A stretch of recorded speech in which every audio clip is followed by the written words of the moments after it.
সাহাবীদের বিরুদ্ধে কারো দ্বারা চুল পরিমাণ কোন কটূক্তি হলে আল্লামা মুহিবুল্লাহ বাবুনগরী সিংহের মতো গর্জন দিয়ে ওঠেন।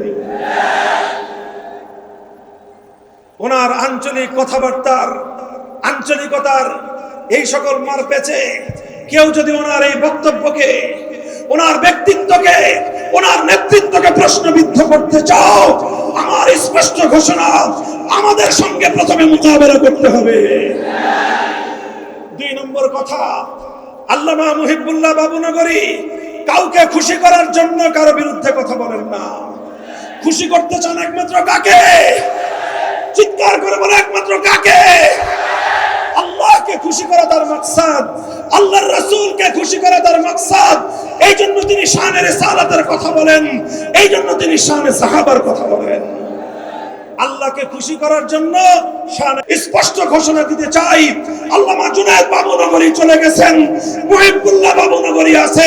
মামুনুল হক যেরকম জুনায়েদ বাবুনগরীর দক্ষিণ হস্ত ছিল, মামুনুল হক আল্লামা মুহিবুল্লাহ বাবুনগরীর সৈনিক হিসেবে ভূমিকা পালন করে যাবে।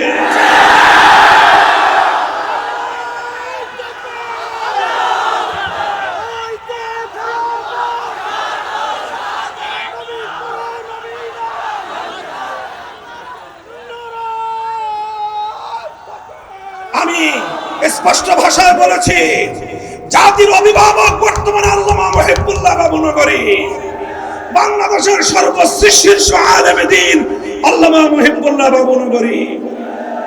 ইসলামের দৃষ্টিকোণ থেকে যেটাকে তিনি ভুল মনে করবেন সেটাকে তিনি অকপটে ভুল বলবেন, যেটাকে তিনি বাতিল মনে করবেন তিনি বাতিল বলবেন, আর বাতিলদেরকে তাদের বাতিল মতবাদ ত্যাগ করার জন্য তিনি আহ্বান জানাবেন।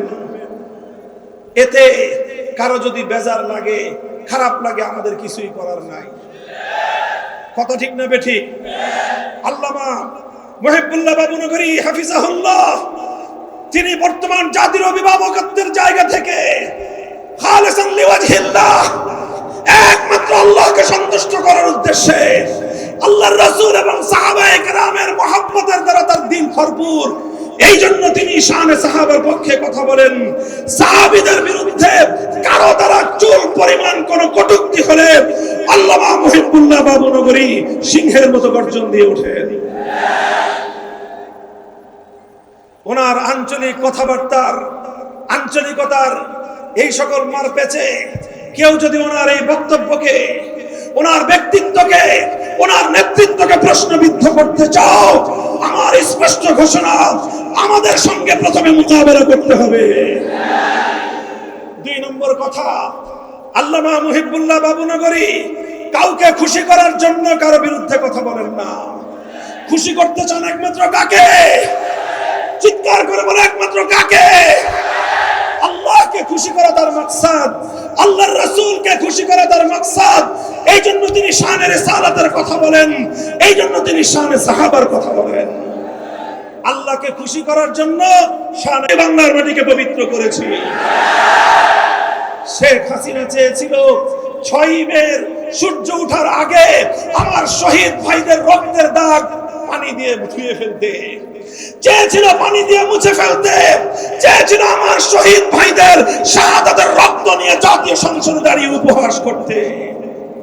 কিন্তু পাগলি জানতো না, সে জানতো না যে পানি দিয়ে ধুয়ে, পানি দিয়ে শহীদের রক্ত মুছে ফেলা যায় না।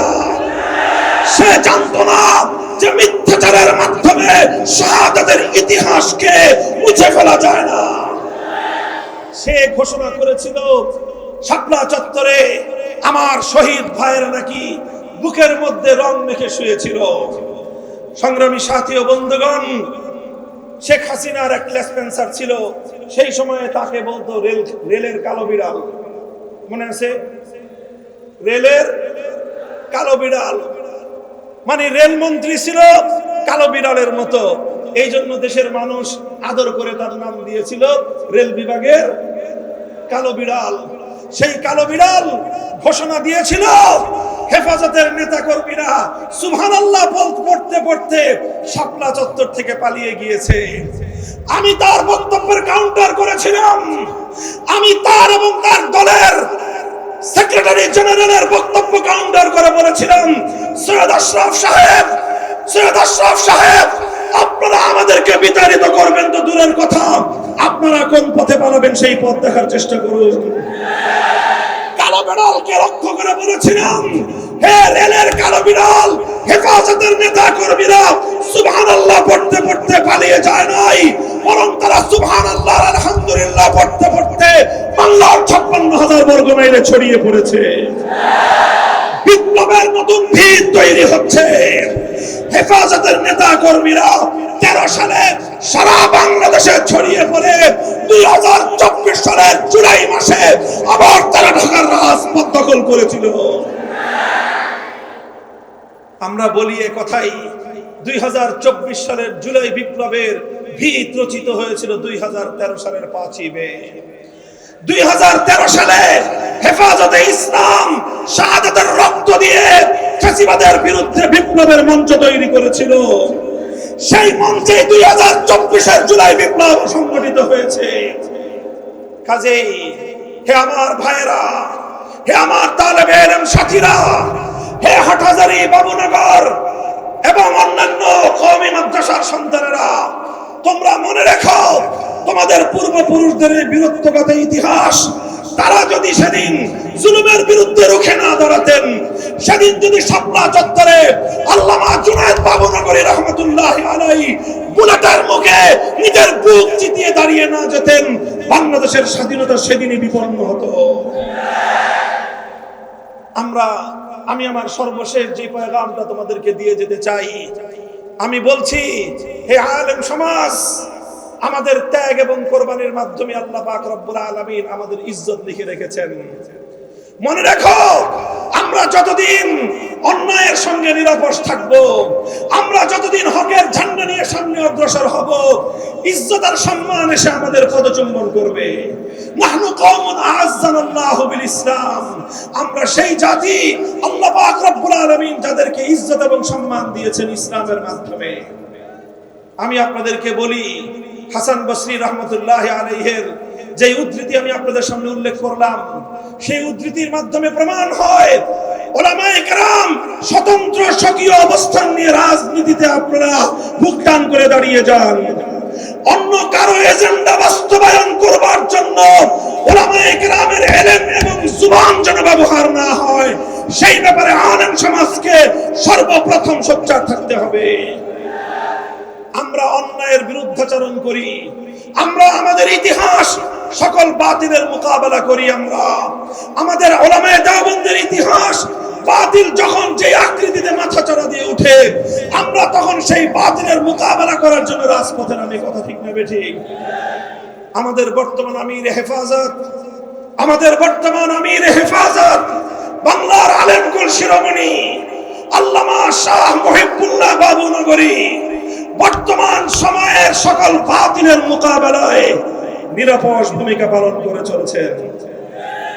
আল্লামা জুনায়েদ বাবুনগরীর প্রধান হাতিয়ার হিসেবে, তার প্রধান সৈনিক হিসেবে জালিম শাহী ফ্যাসিবাদী শেখ হাসিনা মামুনুল হককে চিহ্নিত করেছিল। আমি তার টার্গেট ছিলাম না, তার টার্গেট ছিল আল্লামা জুনায়েদ বাবুনগরী। তিনি জুনায়েদ বাবুনগরীর হককে দুর্বল করতে চেয়েছিলেন, তিনি জুনায়েদ বাবুনগরীর সংগ্রামকে ব্যর্থ করে দিতে চেয়েছিলেন। তিনি মনে করেছিলেন মামুনুল হক জুনায়েদ বাবুনগরীর সৈনিক, মামুনুল হককে তোমরা অচল করে দাও, জুনায়েদ বাবুনগরী অচল হয়ে যাবে। আল্লামা জুনায়েদ বাবুনগরীর ভয়ে শেখ হাসিনা প্রতিটি মুহূর্তে শঙ্কিত থাকতো। এই জন্য আমি মনে করি, এবং এটা আমি বারবার বলে আসছি, শেখ হাসিনা অন্যায় ভাবে, ষড়যন্ত্রমূলক ভাবে সে তার শত্রুকে চিহ্নিত করে সর্বপ্রথম আল্লামা আহমদ শফি রহমতুল্লাহি আলাইহিকে তারা শহীদ করেছে। তাকে শহীদ করে সেই শাহাদাতের দায়ভার চাপিয়ে দিতে চেয়েছে আল্লামা জুনায়েদ বাবুনগরীর উপর। এরপরে যখন দেখেছে এটা দিয়ে তার কাজ হয় নাই, আল্লামা জুনায়েদ বাবুনগরী রহমতুল্লাহি আলাইহিকে ষড়যন্ত্রমূলক ভাবে তাকে হত্যা করেছে, শহীদ করেছে। শহীদে ইসলাম আল্লামা জুনায়েদ বাবুনগরী রহমতুল্লাহি আলাইহি চলে গেছেন। আমাকে যারা জুনায়েদ বাবুনগরীর সৈনিক মনে করত,